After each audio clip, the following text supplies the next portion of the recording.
Miss wow தமிழா நேயர்களுக்கு வணக்கம். சனிப்பெயர்ச்சி பலன்கள் மார்ச் மாதம் 29ஆம் தேதி 2025. இந்த வருடம் நடக்கக்கூடிய இந்த சனிப்பெயர்ச்சி கும்பராசியிலிருந்து சனி பகவான் மீன ராசிக்கு போகிறார். இது திருக்கணித முறைப்படி ஒவ்வொரு ராசி நேயர்களுக்கும் எப்படி இருக்கும் அப்படிங்கிறத பார்க்கறதுக்கு முன்னாடி பொதுவான பலன்கள் எப்படி இருக்குன்னு பார்க்கலாம். பொது பலன்கள் அப்படின்னு சொல்லும் பொழுது சனி பகவான் மீன ராசிக்கு போகிறார். இந்த மீன ராசி அப்படிங்கிறது குருவினுடைய வீடு. இப்போ சனி பகவான் பிரவேசம் செய்யக்கூடிய இந்த காலகட்டமானது மீன ராசியில் ஏற்கனவே ராகு பகவான் இருக்கிறார். சுக்கிரன் புதன் ராகு இருக்கக்கூடிய இந்த கிரக கூட்டு கிரகங்களில் இப்போ நமக்கு சனி பகவானும் போகும் பொழுது 4 கிரக சேர்க்கை மீன ராசியில் வருது. ஒரு சில வருடங்கள் இந்த சனி பெயர்ச்சியில் இந்த மாதிரி நடைபெறக்கூடும்.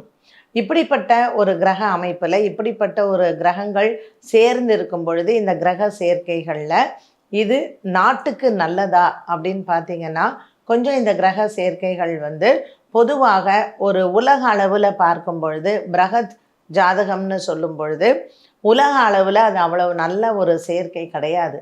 இந்த தமிழ் வருட பிறப்பு பலனில் நம்ம மற்ற விஷயங்களை பற்றி பேசலாம். இந்த சனி பெயர்ச்சி ஒவ்வொரு ராசிகளுக்கும் எப்படி இருக்குது அப்படிங்கிறத தெரிஞ்சுக்கலாம்.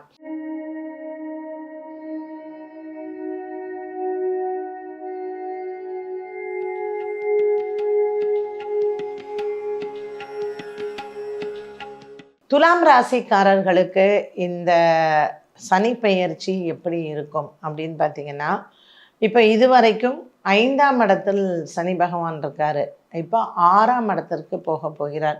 ஸோ 6ஆம் இடத்தில் சனி பகவான் போகிறார் அப்படின்னாலே அவங்களுக்கு ஆரோக்கிய சம்பந்தப்பட்ட விஷயத்தில் ரோகம், சத்ரு, கடன், ஸோ இந்த 3மே அவங்க கவனமாக இருக்கணும்.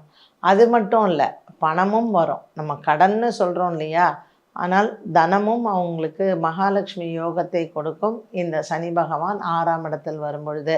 ஏன்னா இவங்களுக்கு குரு பெயர்ச்சி குரு 9ஆம் இடத்துக்கு போகிறார்.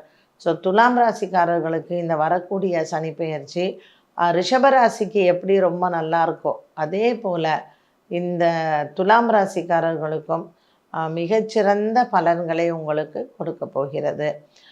குரு பகவான் 9ஆம் இடத்திற்கு வந்தாலே மற்ற கிரகங்களினுடைய பார்வை எப்படி இருந்தாலுமே ஒன்றும் பிரச்சனை இல்லை. சனி பகவான் வரக்கூடிய இந்த 6ஆம் இடம் அப்படிங்கிறது இவங்களுக்கு தன லாபத்தை கொடுக்கக்கூடிய ஒரு விஷயமாகவே அமையும். கேது பகவானும் இவங்களுக்கு லாபத்தில் 11ஆம் இடத்திற்கு போகிறார். ஸோ ரொம்ப ஒரு அற்புதமான ஒரு காலகட்டமாக அமைகிறது துலாம் ராசி அன்பர்களுக்கு. கடந்த ஒரு 4 வருடங்களாகவே துலாம் ராசி நேயர்கள் நிறைய கடன் பிரச்சனைகள், கூட்டு தொழிலில் நிறைய ப்ராப்ளம்ஸு, அது மட்டும் இல்லாமல் எந்த வேலை எடுத்தாலும் ஒரு தடங்கள், நிறைய ஏமாற்றங்கள், நிறைய பொருளாதார இழப்புகள், இது எல்லாமே உங்களுக்கு இருந்தது. அதுவும் குரு பகவான் 7ஆம் இடத்தில் இருந்தும் கூட பெரிய அளவுக்கு இந்த துலாம் ராசி நேயர்களுக்கு ஒரு சனி பகவான் 5ஆம் இடத்தில் இருக்கும் பொழுதோ இல்லை 4ஆம் இடத்தில் இருக்கும் பொழுதோ பிரச்சனைகள் இருந்து கொண்டு தான் இருந்தது. இப்போ 6ஆம் இடத்திற்கு வரக்கூடிய சனி பகவான் இவர்களுக்கு என்னென்ன விதத்தில் தனத்தை கொடுக்க முடியுமோ அது எல்லாமே இவர்களுக்கு கொடுக்கக்கூடிய ஒன்றாகவே அமையும். இந்த துலாம் ராசி நேயர்களுக்கு நம்ம புதிதாக தொழில் தொடங்குவது, கூட்டு தொழில் முயற்சி, இது எல்லாமே இவர்களுக்கு நல்ல ஒரு ஏற்று முகமாகவே அமையும் இந்த சனி பெயர்ச்சியில். ஸோ ராகு கேத்துவினுடைய மாற்றம், லாபத்தில் வரக்கூடிய கேத்து பொருளாதார ரீதியாக இவர்களுக்கு நிறைய முன்னேற்றத்தை கொடுக்கும். குரு பகவானும் இவர்களுக்கு பாக்கியத்தில் வரக்கூடிய இந்த காலகட்டமானது சனி பகவான் 6ஆம் இடத்தில் வரக்கூடிய இந்த காலகட்டத்தில் புதிதாக இவர்கள் கடன்கள் வாங்கக்கூடிய முயற்சிகளும் வெற்றியடையும். திருமண யோகங்கள் நல்லாவே இவர்களுக்கு கனிந்து வரும். 2ஆம் திருமணம், குறிப்பாக முதல் திருமணம் உங்களுக்கு டைவர்ஸ் ஆகிருக்கு, இல்லை மனைவி இறந்துட்டாங்க, கணவன் இறந்துட்டார், கல்யாணமே வேண்டாம் அப்படின்னு சொல்லிட்டு இருக்கிறவங்களுக்கும் இந்த சனிப்பெயர்ச்சியில் புதிய நண்பர்கள் ஏற்படுவதற்கும் புதுவிதமான ஒரு வாழ்க்கை அமைவதற்கும் இந்த காலகட்டம் உங்களுக்கு பெரிய ஒரு உறுதுணையாக இருக்கும். ஸோ நமக்கு வரக்கூடிய சந்தர்ப்பங்களை அதை பயன்படுத்தி கொள்வது நமக்கு நல்லது. துலாம் ராசி அன்பர்களுக்கு ரொம்ப காலமாக பெண்களுக்கு குறிப்பாக ஒரு குடும்ப சண்டை இல்லைன்னா குடும்பத்தில் வரக்கூடிய சொத்து தகராறுகள், அந்த சொத்து பிரச்சனை தீர்ந்து எனக்கு பணம் வரணும் அப்படின்லாம் இருக்கிறவங்களுக்கும் இது ஒரு நல்ல அருமையான காலகட்டம் அப்படின்னு சொல்லலாம். எடுத்துக்கொண்ட முயற்சிகள் எல்லாமே உங்களுக்கு நல்லபடியாக இவங்களுக்கு கையில் வரும். அதே மாதிரி ஒரு கடன் அடைக்கணும், எனக்கு ரொம்ப நாளாக நகையெல்லாம் அடகு வச்சுருக்கேன், இதெல்லாம் எனக்கு மீட்டணும், இதெல்லாம் எனக்கு நகை அடகு வச்சது எல்லாமே நான் அந்த கடன் தீரணும் அப்படின்னு நினச்சிங்கன்னா அந்த கடனும் உங்களுக்கு வெகு சீக்கிரமாகவே தீரக்கூடிய ஒரு சூழ்நிலை வரும். புதுசாக வேலை தேடி கொண்டிருப்பவர்களுக்கும் வேலை கிடைப்பதற்கு இந்த சனிப்பெயர்ச்சி உதவியாகவே இருக்கும். அது மட்டும் இல்லாமல் புதிதாக வேலை தேடுபவர்கள், அயல்நாடு சென்று படிக்க எண்ணம் இருக்கக்கூடிய மாணவ மாணவிகள், இவங்களுக்குமே இது எல்லாமே நீங்கள் நினைத்தது போல் நிறைவேறும். சின்ன சின்ன குடும்ப சண்டைகள் இதனால் விட்டு பிரிஞ்சு போனவங்க, நான் குடும்பத்துக்கு வரமாட்டேன் அப்படின்னு சொல்லிட்டு போனவங்க, இவங்க எல்லாமே மீண்டும் உங்கள் குடும்பத்தில் சேருவதற்கான வாய்ப்புகளையும் உருவாக்கி கொடுக்கும் இந்த கிரக பயிற்சிகள்.